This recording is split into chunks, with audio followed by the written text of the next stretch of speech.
Good afternoon, everyone, and welcome to a pastor and a therapist podcast. I am the therapist of the duo, and I have with me my brother, Pastor Byron Benton.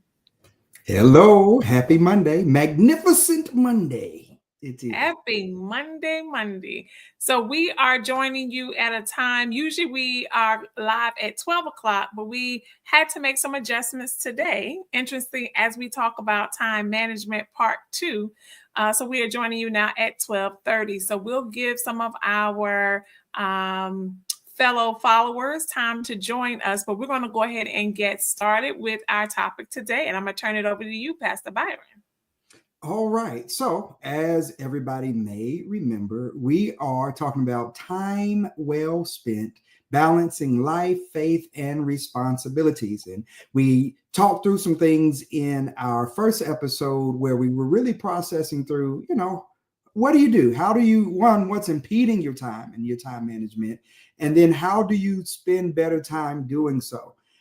With that said, the good doctor gave us some homework. She gave us some pretty serious homework. There were two things, and I think it'd be good for us to kind of pick up there for a moment. One of them in particular, which was to basically get still for a good 30 minutes, not sleeping, but finding a place of peace and rest, relaxation, cutting out the noise, right?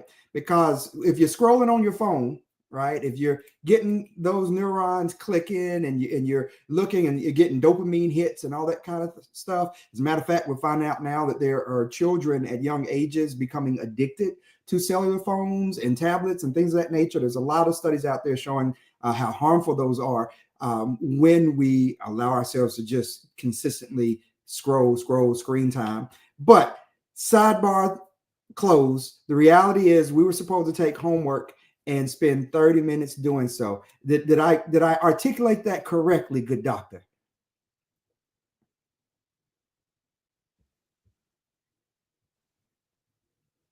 Yes. So that was part 1 of the homework assignment. Yes, that is correct. All right. So that was part 1. So I will chime in on what I experienced with part 1 and then kick it over to what you experienced, and then you can segue us into part 2. I did it 2 different times. One time was just sitting in a chair with complete silence.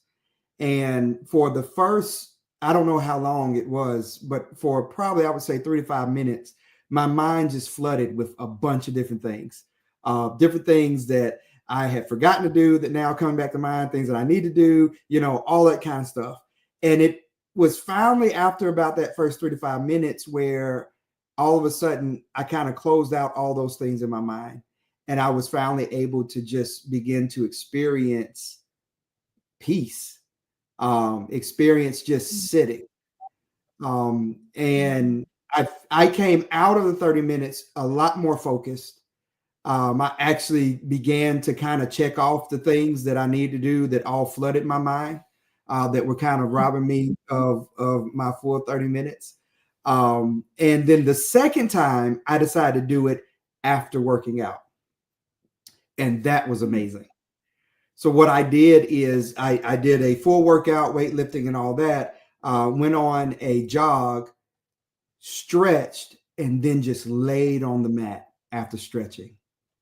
And that was amazing because my body, my mind, and my soul felt more in sync because I'd already released a lot of energy and things of that nature. I think what happened the first time when I just sat for 5 minutes, the working out and everything kind of took care of all of that. And I just reached such a place of relaxation and peace that I didn't want to come out of it. Now I needed to come out of it, so I did. But I could have stayed there for probably a full hour, and it was incredibly rewarding. So out of the two, for me, I found more value out of doing it post-workout this go round. So I feel like I need to explore more. I only have 2 data points here. I want to explore both of those again and just see how I experience them. But that was me. And everybody, please comment in the chat section what you experienced as we're sharing what we experienced. What did you experience, Dr. Fredrica? So we are talking about time well spent for those who are just joining us. And this is part 2 of a series that Pastor Byron started us on actually a month ago to this week. And in that, we assigned homework. And so the first part of that was just to spend time. And Pastor Byron is talking about the 30 minutes that he spent time doing nothing. Now, it wasn't time you were supposed to be going to sleep, but just time just being.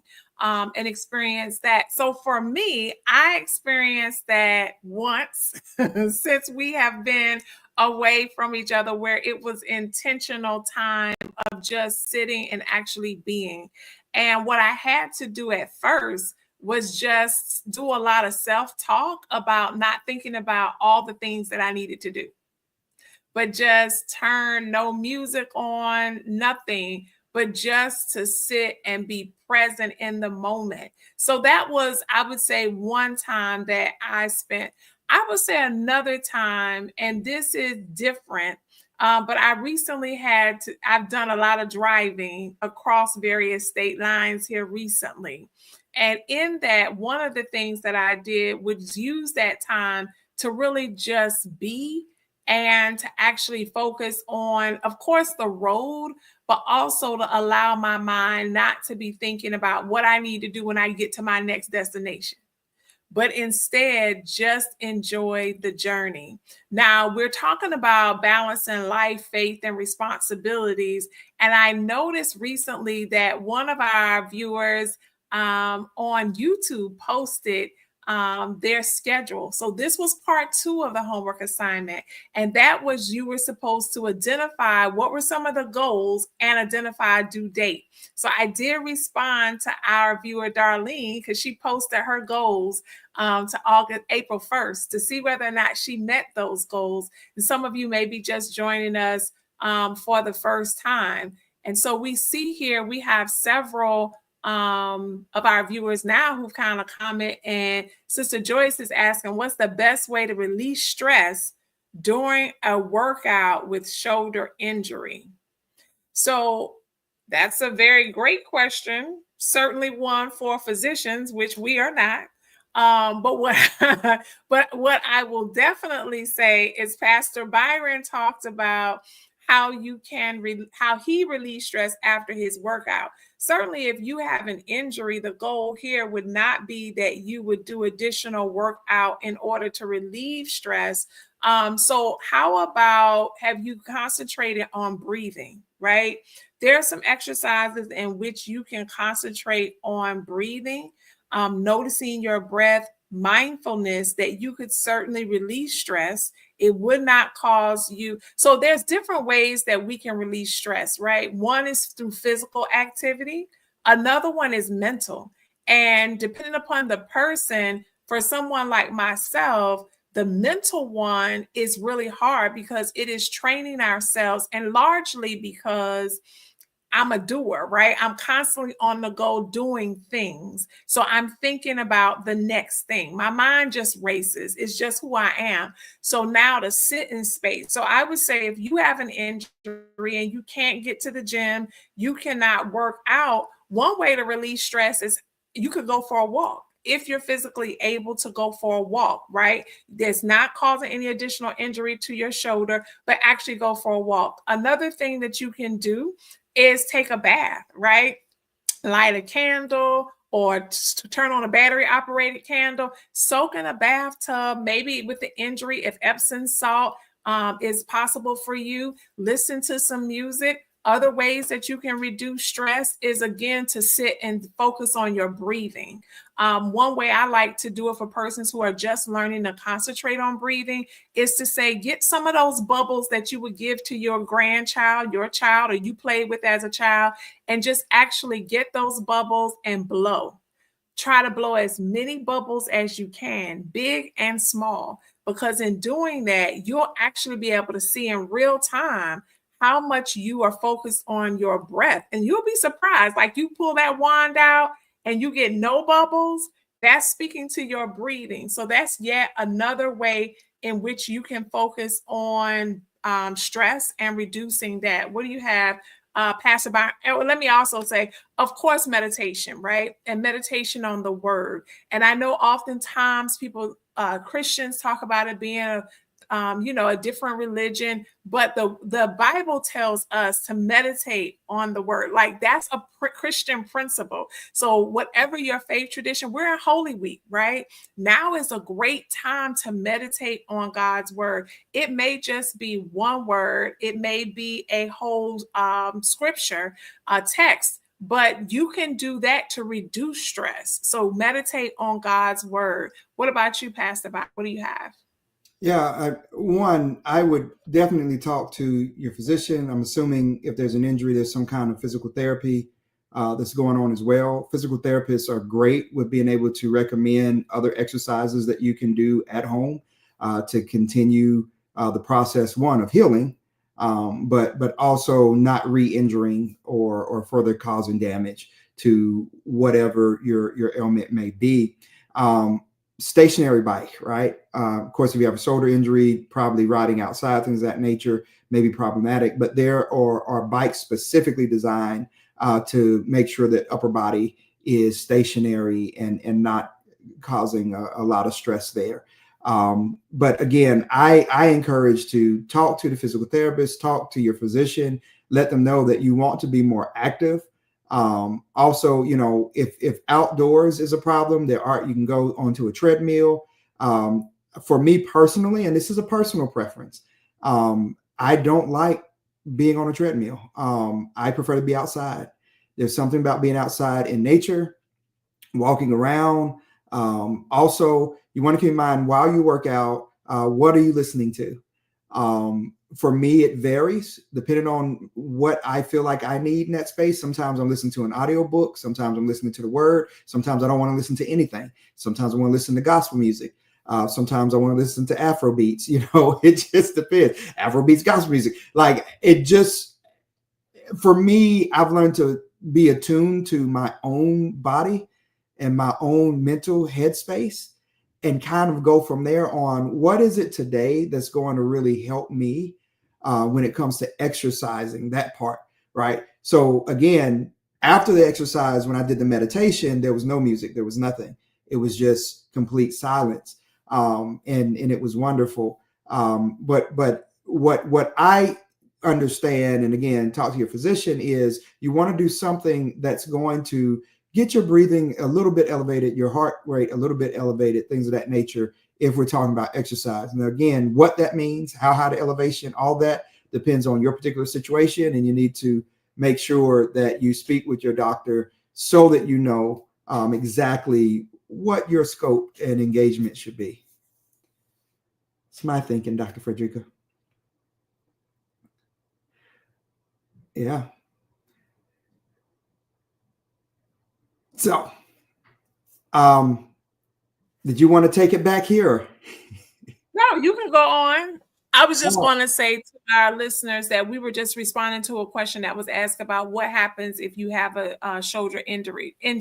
So you can go from there, Pastor Byron, in terms of what we're going to cover today. And if you have any questions or thoughts about how do you balance life, how do you balance your faith and responsibilities, what are some of them? You can post these, right? What are some of the things that you allow to get in the way of you being able to balance and manage your time? Because this is actually what we're talking about. The idea is that you're able to understand that you have control over your time, right? So oftentimes you're like, I am taking the kids here, I got the grandkids, I have work, I have this.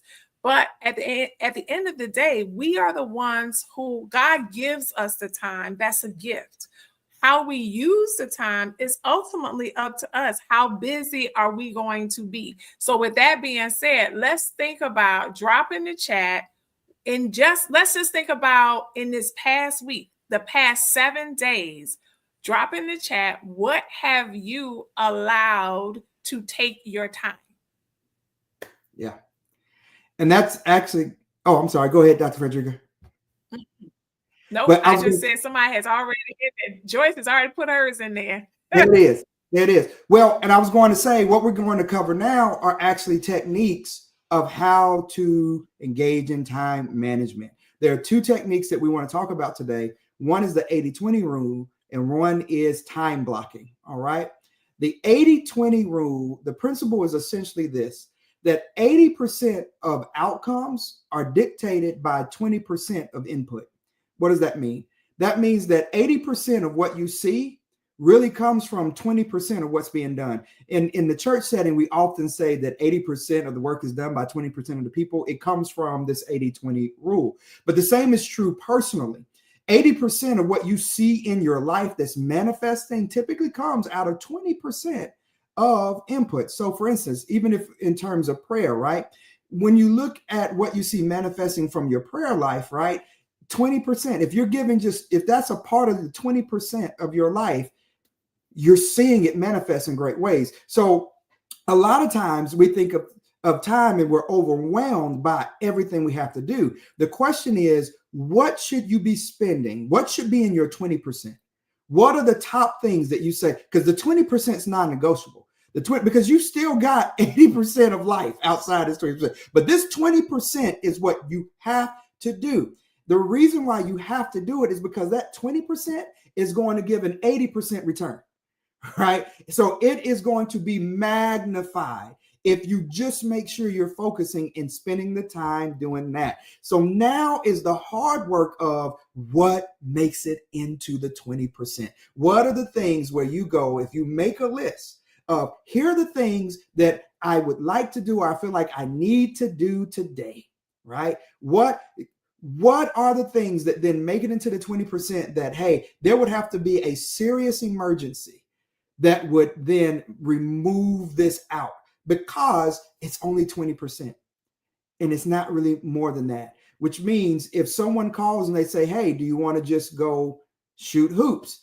If it's going to impede the 20%, today's just not the day to go shoot hoops or to swing the club, etc., blah, blah, blah. Unless these are the things for one reason or another that are part of your 20%. Maybe part of your 20% is getting specific exercise, because you know that that's going to manifest in a particular way. But that has to be actually pre-planned out, right? There wouldn't be a spontaneous call, right, all of a sudden, and hey, you want to go play ball in 5 minutes? Like I can't go play right now because I've already got my day planned out. And here's the thing, you could be planning to go work out already, and based on your regimen and what you have planned for you, basketball may put you off schedule of your workout plans.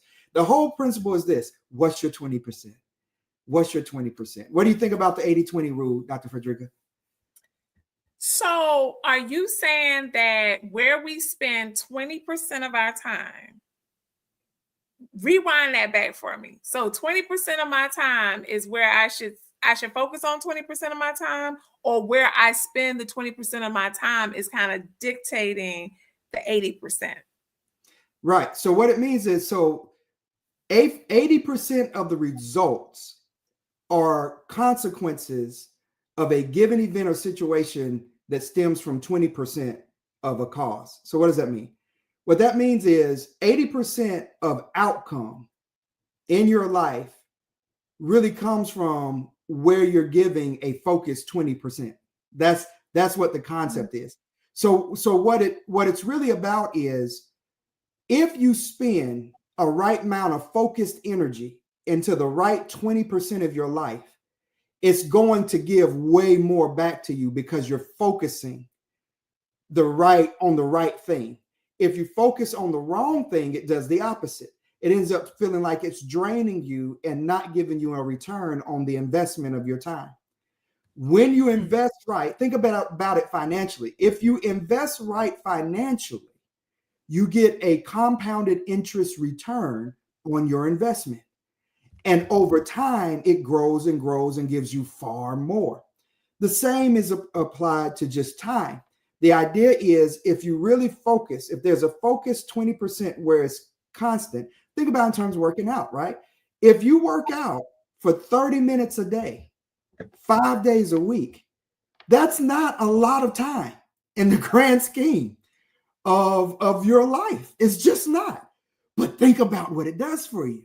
It has major implications on your health, on your mental health, on your stamina, on your breathing, on your organ health, on your digestive system, etc. That's the 80-20 rule. It's hey, I'm only given, really, when you look at it, 20% effort in this as far as time, but the return is 80%.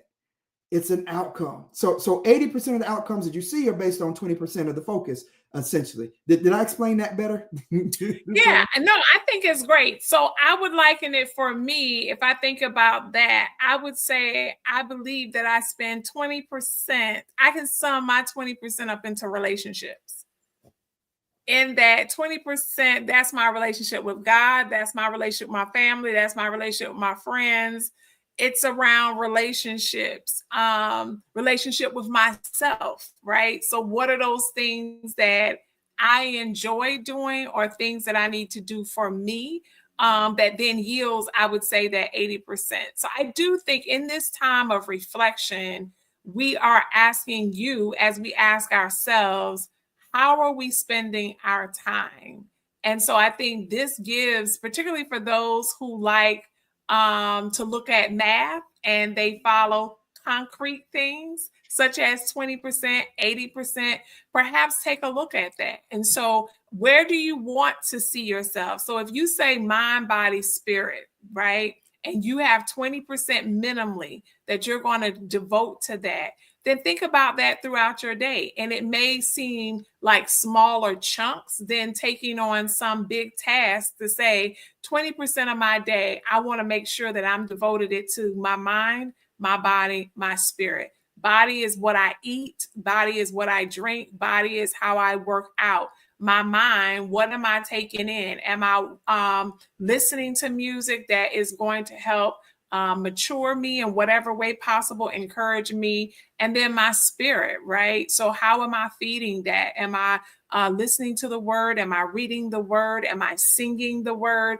Who am I allowing in my circle, right? So I'm also guarding my peace and my spirit. So 20% of that time, it may seem more manageable to you. So tell us in the chat, drop a line, let us know where and who is receiving 20% of your time.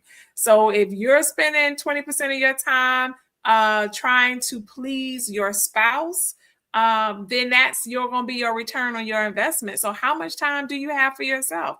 If you're spending the majority of your time running with your kids and your grandkids and everybody else, where are you in the midst of that? So the goal is, it's not, if you can be a Christian and you can have self-care, right? So being a Christian does not mean that you are not supposed to take care of yourself. That is not being selfish. You cannot pour from an empty cup. It does not work. So in that regard, we're hoping that you will start putting yourself, making sure you are a part of that 20. All right, what you have next, Pastor? That's beautiful. And when you add time blocking, it really helps to manage how you deal with 20%. So what do I mean? A lot of times what we do is, when we're spinning a lot of plates, we focus a lot on one plate until one of the other plates is getting ready to fall. And then we rush over to that plate, and then we stay on that plate. And then, oh, wait, there's another one getting ready to fall. Well, with time blocking, what you do, if you understand that, okay, I'm going to devote effort. I want to clean the house. I want to work out. I want to spend time with family, spiritual, whatever. What you then begin to do is you sit down after you've done your list. We talked about writing a list in the last episode. Sometimes you need to do that just to declutter your mind. If your mind gets too cluttered and you're like me, you'll begin to just shut down. You won't do anything, or you go blank. You can't remember anything that you're supposed to do. So a part of I make time to just write down everything I need to do. Here's my list. After I make my list, I time block. I'm giving 30 minutes of time to do this. I'm giving 15 minutes of time to do this. I'm giving 30 minutes here to break. I'm giving 15 minute time, right? So you're now blocking it out. The key with this is it keeps you moving to different plates. So for instance, if we wait to do the laundry or wait to do the house until the plate's getting ready to fall, now we need a whole day. I need several days. because it's just insurmountable. But what if we time blocked it? On Mondays, Wednesdays, and Fridays, I'm going to spend 30 minutes cleaning up. I'm just going to devote 30 minutes to cleaning up. Whatever I get done, I get done. Whatever doesn't get done, it doesn't get done. But what you'll find out is because you're devoting time, you get a lot more done and the plates keep spinning because you're moving from plate to plate to plate more. And you've planned strategically how to do that instead of being reactionary. That is just waiting to see which plate that you notice is getting ready to fall down, because sometimes we don't even notice it. The plate just falls and breaks. And now we have to sweep and we're trying to super glue it together, put it back up there and spin. So now we've got way more time that we're having to focus on an emergency that we could have avoided, right? And now there are other emergencies happening. So what you do is you time block. You really figure out, all right, even for sermon prep, right? For people who are clergy, right? I would love to have hours at a time to do it. That's what I want.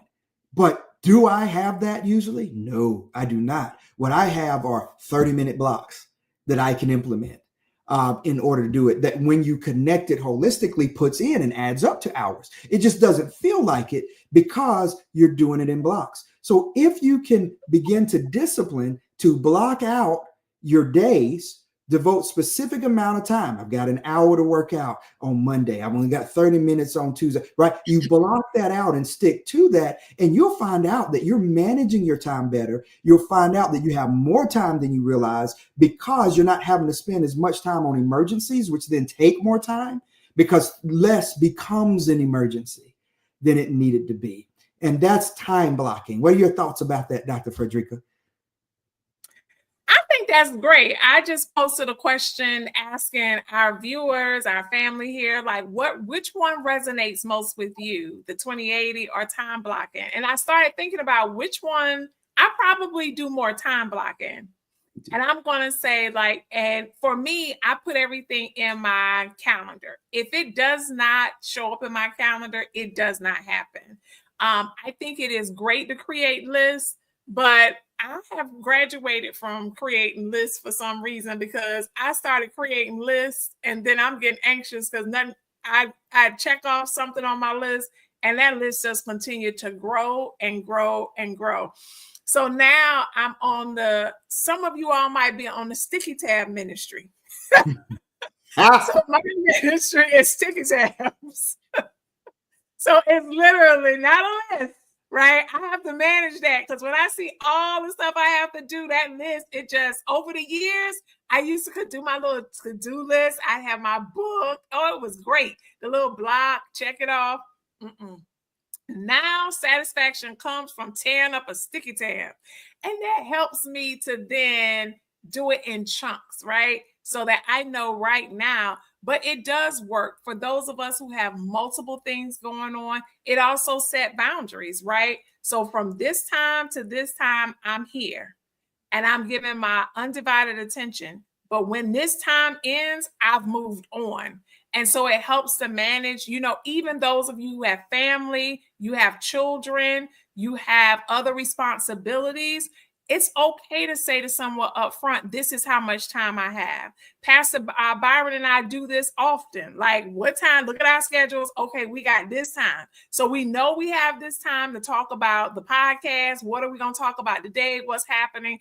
And then there's other times when we know we're free and we don't have to have such a commitment in terms of how much time that we have. But the best thing to do is find out what works best for you. And I think regardless if it's the 80-20, if it's time blocking, the key here is prioritization, right? That you have to consciously think about how are you spending your time to ensure that it is indeed time well spent.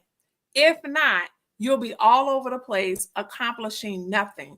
And the exhaustion would be more from mentally holding all that in your head versus you actually doing. So if we can get to that place, and maybe you can't do it in your house, right? Sometimes I will go out for lunch or dinner, take my book, and that's when I will plan what I'm going to do. Other times I go out on a walk. And while I'm walking and I am listening to my music. I'm also organizing, asking God to help me prioritize where he wants me to be in that day. So it's not me, right? So if I feel led to do something that day and I have 3 sticky tabs, guess what? I'm going to call that person because that person was on my heart. The sticky tab has to wait. Because what I'm trying not to do is not show up where I need to be because I am bound by my sticky tab. So I've learned to have some flexibility in that. Yes. Sonia says going to the park. Okay. That's awesome. Yes. All right, Pastor B. Yeah, and it's interesting. So I'm the opposite of Fredrica, Dr. Fredrica. Those sticky tab, that would drive me nuts. Like that was just absolute. Like I got anxiety hearing you talk about sticky tabs being everywhere. Like, like no, absolutely not. There, no. There's 2 reasons for me, and this goes to show you how everybody's different. You've got to figure out what works for you, right? I have several different books. One at the church, one that stays here, one that stays in my backpack that kind of goes with me wherever, because at any moment I need to be building on a list. And I take joy of watching things get scratched off the list, right? And also that list lets me know where my next day list is going to begin, because whatever's the right, I prioritize and have given blocks and timestamps on stuff. So you realize some stuff just, it ain't going to get done. Right. And so now that's moving over to the next day, but also it was okay because these were things that didn't need to make it into the 20% non-negotiable that day. Here's the other reason why for the life that I live, that's so important. At any moment, I get emergencies. Even like today, I had an emergency come up. At any moment, I get an emergency and I have to stop what I was doing and pivot. If you have kids, emergencies happen. If you have responsibilities, a job, if you're in ministry, if you're pastoring, one emergency after another. Well, what happens after you come out of an emergency is many times it's hard to refocus, because you, like, I'm at the age now where I forgot what I walked into the room to get from the last room, right? Let alone because I thought about something else. And what did I come in here for? Oh yeah, right. I have to get a reminder on what I came in here for. So the list serves as a reminder. It allows me to pick right back up and get right back focused. If I don't have that to turn back to, now I'll start spinning my wheels. Now I get frustrated because I still feel that I have a lot to get accomplished, but I have nothing to refocus me, nothing to shift me to get back to the task that I really should be working on. Also, sometimes emergencies take even longer and you realize you're not going to get to everything on that list, but now you know what you need to start with tomorrow. So I'm just wired differently. I don't want stickies. I'm going to lose them. They're going to be all over the place. Also, sometimes if I'm I want to be able to close the book and not see the list. I want to be away from it for a moment because now I need to catch my breath. But in this time blocking, I wanted to highlight and say this. It is very important, and we talked about this a little bit last time, that you time block breaks and rest. I remember when I worked at Harris Teeter as a teenager back in the day, that after so many hours, you got a 15-minute break. If you worked so many hours, you got a 15-minute and a 30-minute break. And if you worked a full day, I think it was like 8 hours, you got 2 15-minute breaks and a 30-minute break, right? Because they realized that one, I think there was a law around that, but two, the law was made that way because best productivity from employees comes from being able to take breaks. You need to take those breaks. Factor in your breaks, 15-minute breaks, 30-minute breaks. Go ahead and plan that. Don't wait and say, oh, once I get to feeling this way, I'm going to just go real hard. And when I feel this way, well, then I'll tap out. No. Your breaks are one of the plates that needs to keep spinning. Your rest is one of the plates. Your self-care is one of the plates that you need to prioritize and keep spinning. It's a part of the 20% that you and I need to focus on. If we don't get the return on our investment because it's not really an intentional part. So factor in, put breaks into the blocks. And sometimes based on what you're doing with other blocks, you know how much more of a break you may need. You may need an hour break because of how intense you're spending your morning time. Even if it's just, again, doing the laundry, working on, cleaning up the house, etc. block in time to take breaks and for self-care. Do you agree with that, Dr. Fredrica, that we should block in our break time? Oh, definitely. And I think I mentioned in a different series before, or a session we had, that even as a employer, that I started modeling that's something that God really placed on my heart last year to do for my staff. And so for us, the conference room was 1 to 1:30, and that was break time. No talking about work. You could use those 30 minutes to go for a walk, to lay down on the sofa and take a nap, to eat your lunch, whatever. Come together in the conference room and talk about whatever we wanted to talk about, but it could not be related to our work. And so I think it's also something that's modeled. So if you have children and grandchildren, and let's say Saturday is the day that everyone has to do laundry and household, do that, but then say, guess what we're going to do? We're going to stop and we're going to take a break. If it is kids coming home from school, like they've been to school all day, some of it is you want them to jump right into homework. Give them like 20 minutes of downtime. Get your snack, you can relax, and then you're going to jump into your homework, and you're going to have to get your homework done. So again, yes, it is something that we must model for ourselves. But also it's something we must model and teach our children to do. They need to see it and to say, this is break time.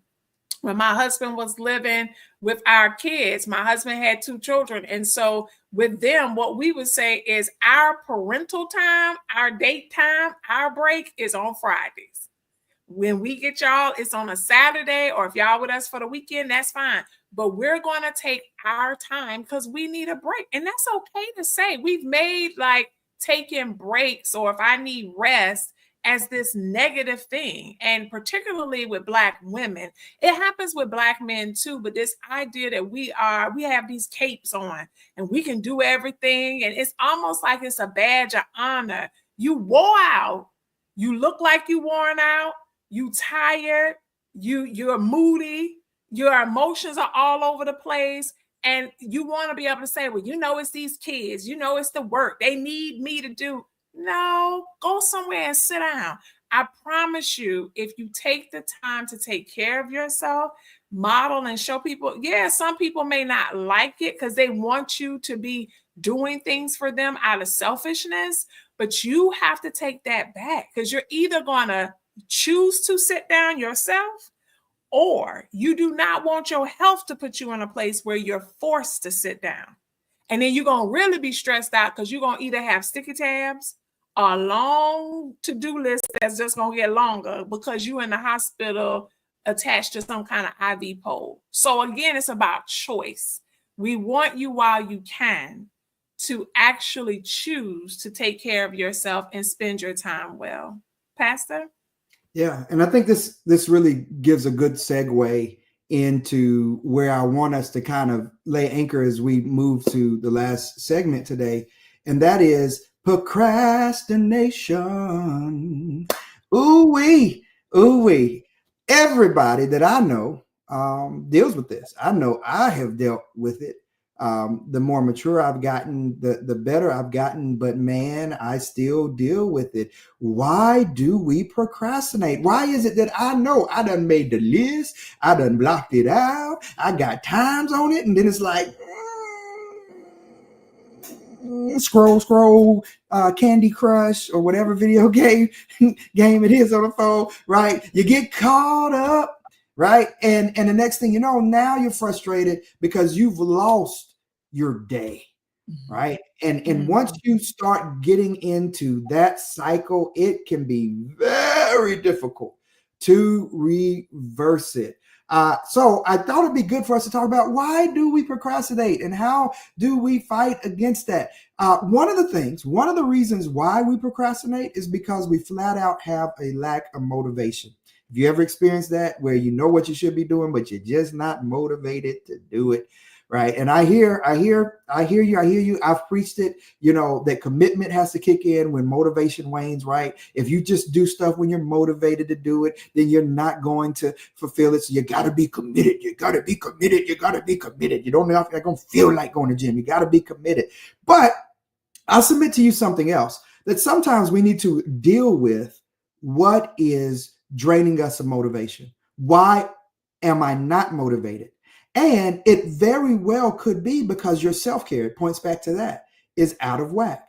What I have noticed is if I'm not working out, it drains me of motivation to do other things that have nothing to do with working out. It's just how I get energy. If I'm not spending enough time in prayer, if I don't have time in devotion, there are a number of things with my self-care where if I don't prioritize that, for whatever reason, I lose the energy and motivation to do other things. And here's how I would say I get into trouble. Other things come up that then make it to where, oh man, I can't work out now. Oh man, I can't spend time in devotion. And when that happens, it knocks me off kilter and it drains me from the motivation to do the other things that I need, to the point where now I have accepted that I just can't compromise these areas. If I compromise these areas, it's going to send me down a cycle that's going to ultimately end in me not being able to do what I need to do in other areas anyway. So I have to make sure I'm doing this. Otherwise, I'm not going to be where I need to be as a pastor. I'm not going to be where I need to be as a husband, as a father. All that, I'm going to be irritable and frustrated, etc. And it keeps on happening. Like it seeks in, Dr. Fredrica, where, oh man, now 3 days have gone. I can't work out. And so when that happens, like, oh no, we're hitting the emergency button. Byron's going to work out because I can't let a whole week go now and that not happen. I have learned, this has been more of a recent revelation for me. I can't let a whole week go by.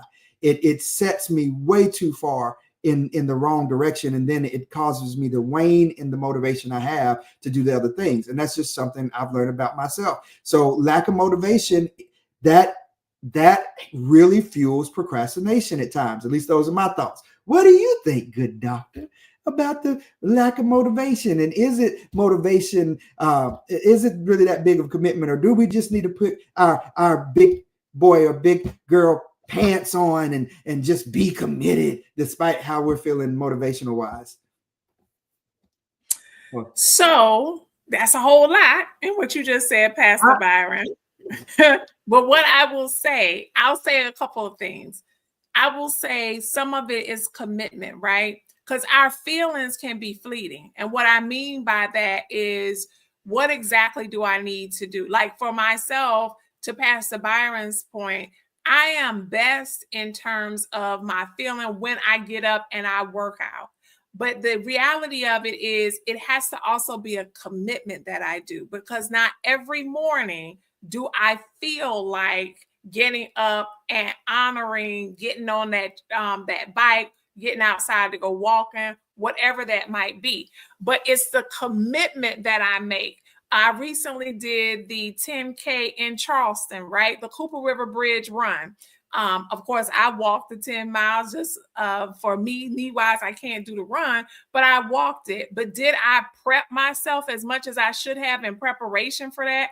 I didn't, but I was committed to it, right? I could have easily been like, I didn't train. Yes, I've done it before. Yes, so it's not like I'm brand new. So don't get me wrong there. I ain't saying if you brand new, get out there in Charleston, South Carolina in the heat and do a 10K. I'm not suggesting that. But what I am saying is that I could have done more prep.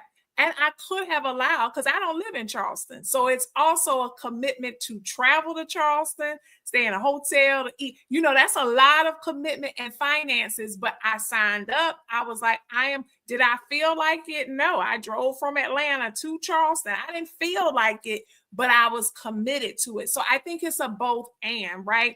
And then sometimes when we don't feel like it, remind ourselves, why did we make the commitment? That's why we need to be careful about committing to things that we really don't want to do. But when we're doing it for someone else, it has to be something that you're led to. It's the same thing with the fast. I was in Philly this on Saturday for the day, and my cousins were talking about something that happened. And I was like, oh no, I didn't hear about that. They were looking at me like I was strange. Well, with my church, I was on the Seek fast. So we have been fasting 40 days off social media and I have not gotten back onto social media like I once was before. I was never somebody who stayed on social media, but I would scroll from time to time. But I have moved away from that. But what it means, and I moved away from watching the news for my own mental health. I pop in and I pop out. So that's a commitment that I made for my own time, that I'm going to take my time back. So instead of me being on the news, because I used to be up every morning watching the news, 6 o'clock, I'm watching the news. I have now replaced those things. So again, revisit your commitments. Why are you committed to that?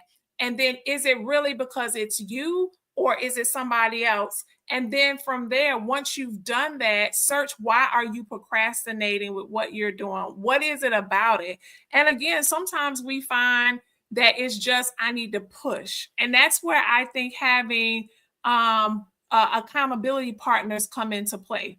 So if you know that you want to work out and that's a goal of yours, and you know that that's an area where you procrastinate, get you an accountability partner and say, let's meet up at the park. Or you don't have to live in the same state. Get on the phone and y'all can commit to getting on however you're going to work out. If it's 5, 6 o'clock in the morning, let me call you, let me text you. Create a group me, do whatever you need to do. You might need accountability until it becomes a part of what you're doing so that you can then do it on your own. So there's other ways that you can combat procrastination. But if you have something on your to-do list and you had it on there last year, 2024, and then you turn around and you did not accomplish it, and it's back on your list for 2025, you really need to assess, why is it on your list? Because sometimes we will procrastinate because we get stuck and we feel like I didn't accomplish my goals or my list. So then now you are depressed by that, you're frustrated, and you feel defeated. So procrastination can also come when you feel defeated.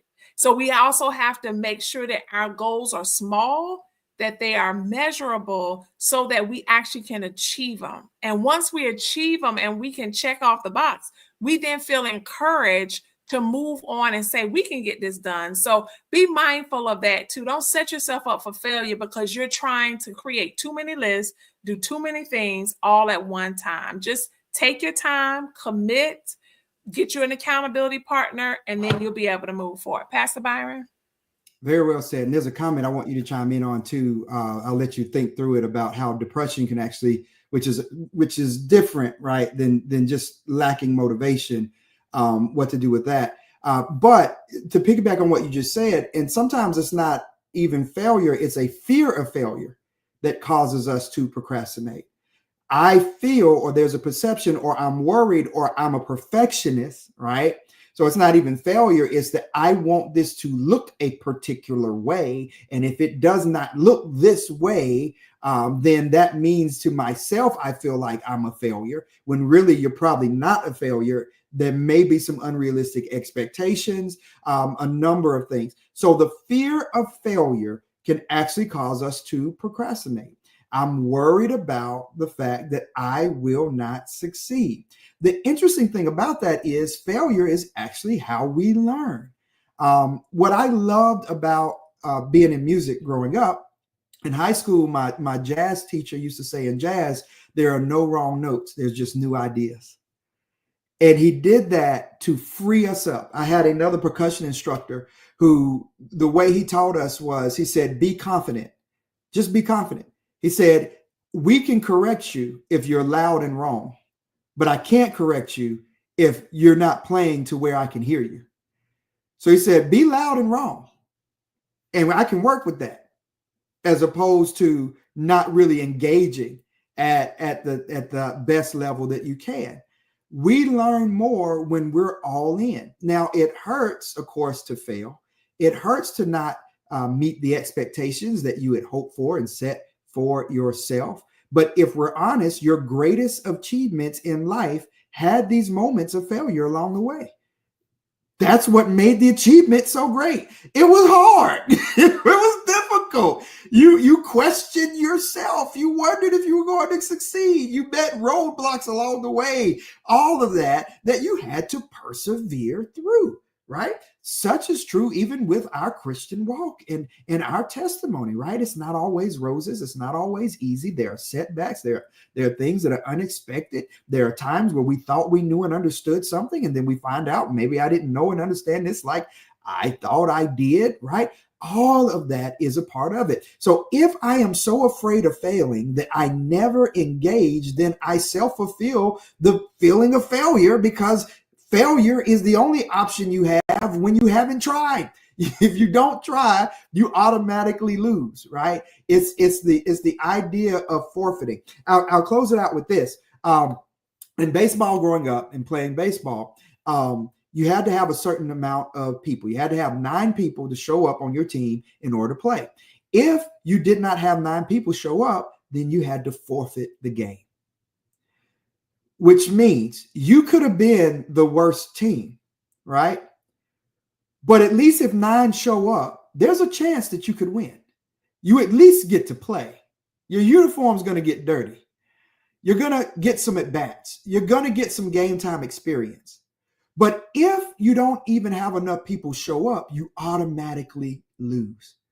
So when it comes to the fear of failure, one of the approaches that may be helpful with some is to realize, hey, just showing up already is a victory. Because at least in showing up, there's a possibility that there will be favorable outcomes. But if I don't show up, if I don't try, if I don't engage, then I guarantee the failure, because I just never had enough to even begin the first pitch in the first place. Those are my thoughts on it. What are your thoughts, Dr. Fredrica, this failure? And I know we're kind of coming now, we're coming down to the end, but does the fear of failure, is that something that can really hinder us? And how do we face that, if so? Yeah, so I definitely think the fear of failure can be debilitating, right? And so because we are afraid to fail, then we don't do anything. And so now we are procrastinating because we are afraid to fail.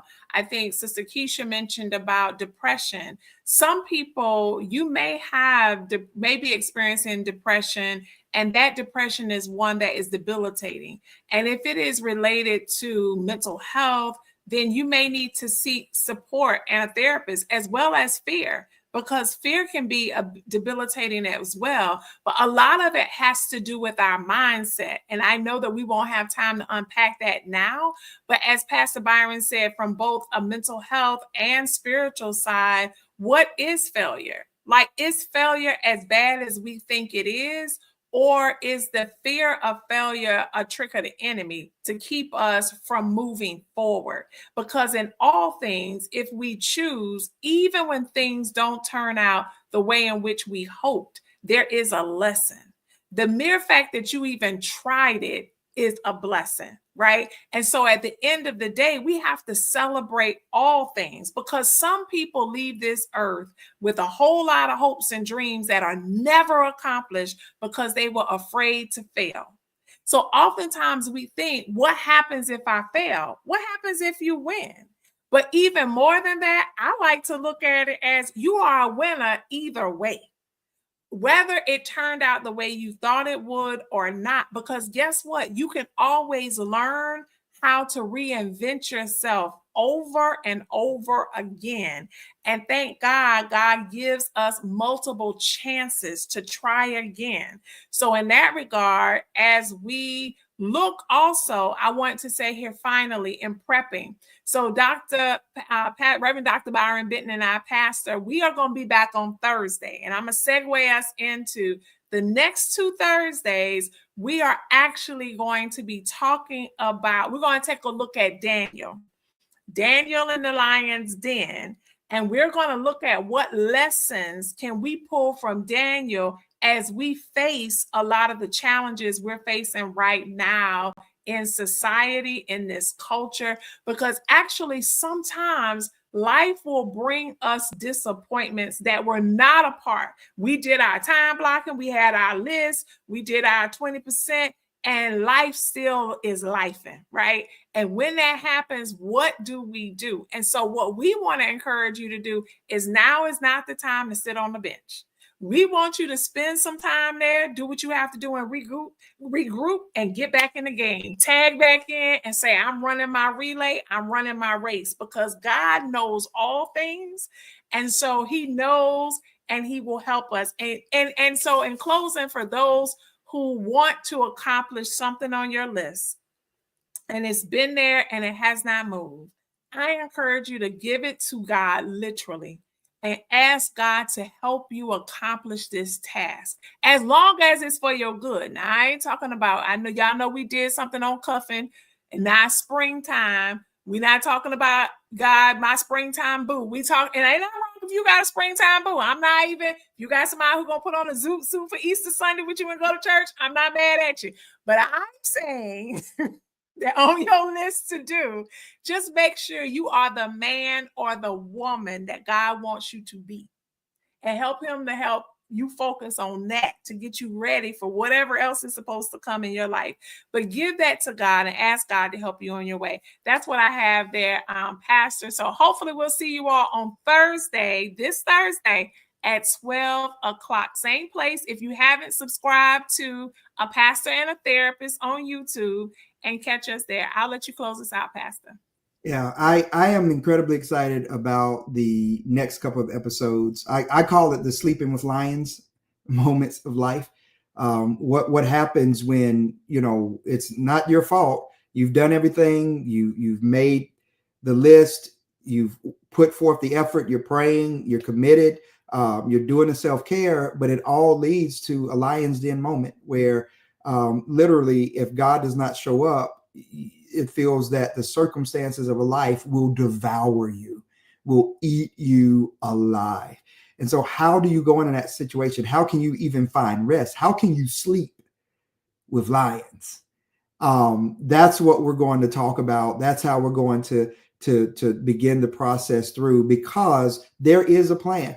Despite all that's going on in society, despite what's happening with the government, jobs and insecurity and the instability that's being intentionally in some ways created so that we really become more emotional driven, which causes us to not be able to think through logically, see what's happening around us logically, respond in a very intentional way, because we're so worried, we're bound by fear and all these other things, right? Those are the things that cause us to not find rest or be able to maintain a healthy faith while we're dealing with the lions. And I need to stop because I'm beginning to talk about what we're going to talk about Thursday.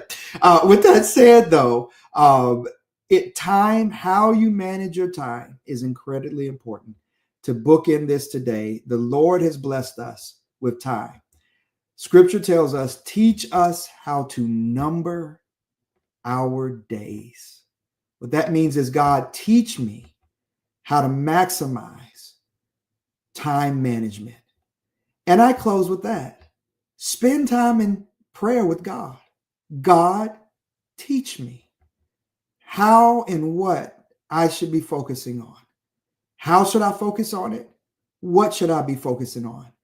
And incline your ear to how the Lord may lead you, because you may be surprised that some of the energy and time you've been spending on something ends up shifting, and something else that you had neglected, maybe even forgotten, maybe not even realized was there, begins to be a major part of your 20% of investment. So start with God. Start with asking the Lord, teach me how to number my days. Teach me how to organize my time. Teach me how to be led by you and to give energy today to what you would have me to spend doing, and not the other things that would just rob me of time, because I want to glorify you and I want to edify others with how I steward the time that you have blessed me with, which is limited and dwindling down every second, every minute, every hour. Amen. Thank everybody for being with us today. To all of our educators who are chiming in, happy spring break if you're in Charleston County down here, or if you're in Berkeley County down here. Of course, Dorchester too, which is where my girls go. They in school. But to everyone else and to all our educators, because I see some who are on today, thank you for spending some of your spring break with us on this Monday, Holy Week. All right. And so don't forget, come back on Thursday at 12 and bring a friend. Take care.